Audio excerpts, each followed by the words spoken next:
사람의 마음이 작동하는 기본적인 원리는 이기심이다. 이기적인 유전자의 저자 도킨스의 말처럼 우리의 존재 이유는 스스로의 유전자를 후대에 전달하는 것이다. 우리의 유전자들은 그 승리자들의 것으로 남아있다.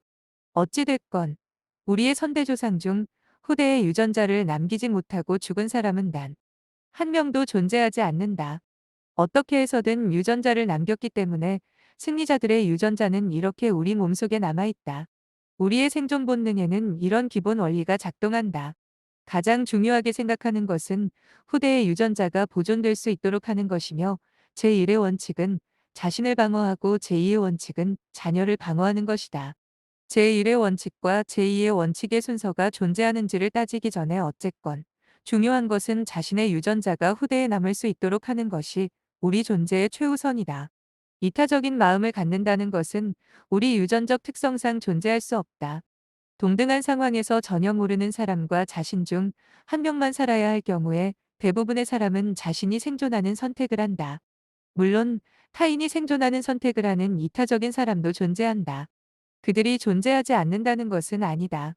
하지만 만약 이타적인 일부 존재가 자신의 삶을 타인을 위해 희생했다고 하면 그는 다음 세대에 자신이 갖고 있던 이타적인 유전자를 남기지 못한다. 결과적으로 이기적인 사람이 생존 확률이 높아짐으로써 더 이기적인 유전자가 승리하고 더 많은 유전자를 전파하게 된다. 세상이 이기심 투성이라면 많은 사람들이 삭막하다고 생각한다. 하지만 그러지 않다. 현대사회의 기반을 구성하는 자본주의는 인간의 이런 기본적인 원리를 이용하여 승리해 나갔다. 이기심을 부정하고 공동사회를 통해 유토피아를 구상하려는 사회주의나 공산주의는 이론적으로는 완벽했으나 인간의 본능과 맞지 않아 도태되었다. 다시 말하지만 이기적인 존재가 생존 확률이 높다. 또한 이타적인 존재는 생존 확률이 낮다. 그런 관점으로 세상을 바라보기에 우리는 생존력이 높은 사람을 보고 더욱 이기적일 것이라고 규정한다. 하지만 현대 사회가 자본주의로 바뀌면서 독특한 이타적인 존재가 등장하게 된다. 알 수 없는 이유로 일부 이타적인 유전자가 후대에 유전자를 남기게 되었다. 그들은 돌연변이일 수도 있고 아닐 수도 있다. 그들은 어떻게 하면 물건을 많이 팔까? 혹은 어떻게 하면 내가 하고 싶은 말을 많이 할 수 있을까?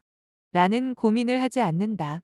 그들의 고민 방식은 사람들은 어떤 걸 필요로 할까?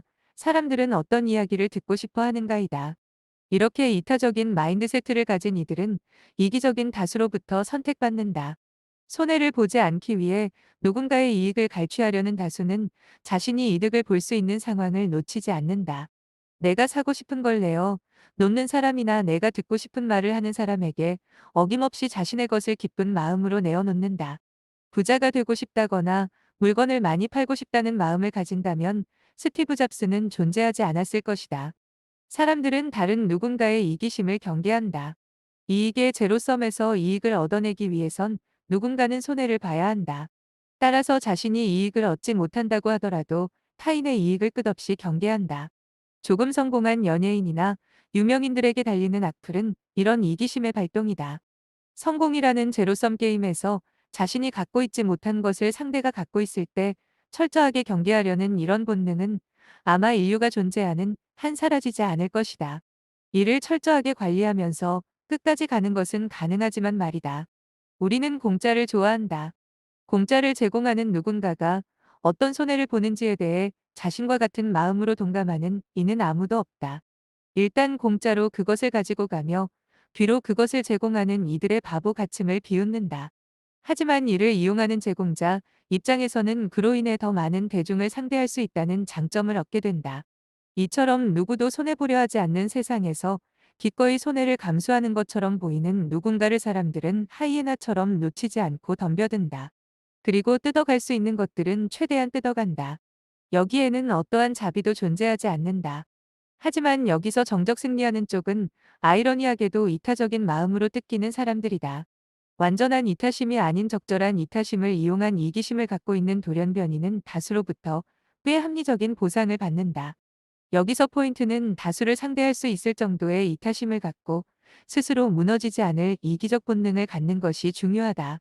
어떤 것을 팔고 싶다고 생각할 것이 아니라 어떤 것을 사고 싶어 할지를 생각해야 하고, 어떤 말을 하고 싶은지를 생각할 것이 아니라 어떤 말을 듣고 싶은지를 생각해야 한다.